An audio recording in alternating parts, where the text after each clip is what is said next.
Chaque fan de basket connaît la NBA et son fameux logo. Mais connaissez-vous l'homme qui se cache derrière? Sinon, c'est ce que nous allons voir dans cette vidéo. Alors accrochez-vous, c'est parti.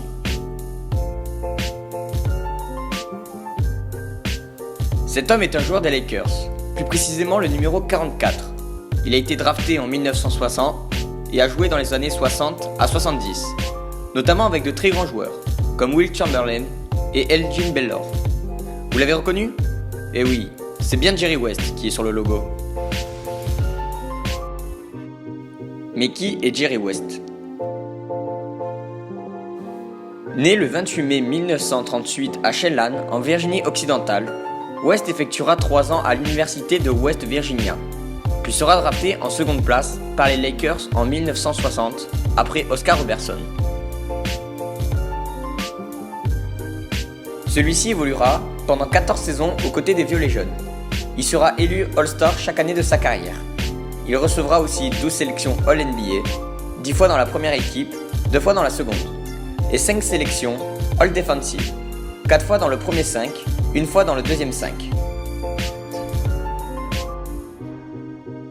Mais malgré ses performances de lui et son équipe, les Lakers perdront 6 de leur finale de conférence face aux Celtics en 1962, 1963, 1965, 1966, 1968 et 1969, ainsi qu'une fois face aux Knicks en 1970.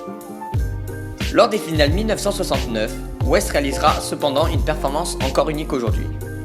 Alors que Los Angeles doit céder au bout du Game 7, il réalisera des moyennes de 37,9 points, 4,7 rebonds et 7,4 passes sur l'ensemble de la série, et sera nommé MVP des finales, malgré la défaite de son équipe. Il est le seul joueur de l'histoire à avoir reçu cette récompense en étant dans l'équipe perdante.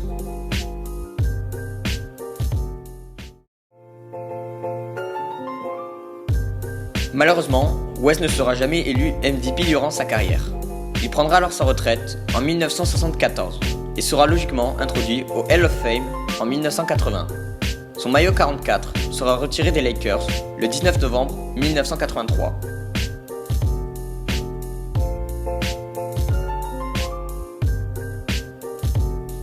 En 1969, la NBA fait face à la concurrence de l'ABA, American Basketball Association, depuis la saison 1968, et doit alors trouver quelque chose pour attirer les fans.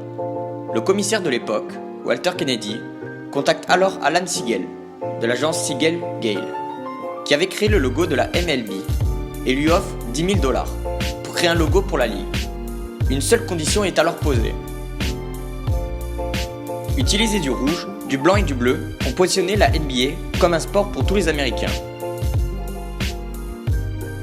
Siegel passa alors un certain temps à observer des photos de joueurs, mais son attention se porte sur une photo de West, prise par le photographe Wayne Roberts, qui selon lui était dynamique, verticale et capturait bien l'essence du jeu.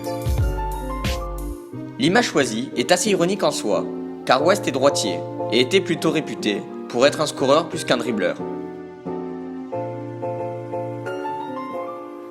Mais la question est pourquoi avoir choisi West alors qu'il y avait de plus grandes superstars comme Bill Russell, Oscar Robertson ou encore Wilt Chamberlain. Alan Siegel fera une interview et dira qu'à cette époque, mettre Bill Russell ou Oscar Robertson sur le logo aurait fait paraître la ligue encore plus noire qu'avant, alors qu'elle essayait désespérément d'attirer des fans blancs. Le logo NBA est maintenant mondialement connu. Il apparaît sur des maillots, chaussettes, habits, posters. Il est omniprésent parmi nous. Mais depuis quelques années, certaines personnes veulent une modification du logo, pour y mettre une star plus récente. West lui-même avait déclaré que Michael Jordan devait le remplacer, disant de lui qu'il était le meilleur joueur qu'il n'avait jamais vu. Mais pour Siegel, la NBA ne devrait pas toucher le logo, car pour lui cela représente le basket classique. Au final, on pourrait presque dire que Jerry West a 2 identités, une sur les parquets avec Monsieur Clutch et une en dehors avec The Logo.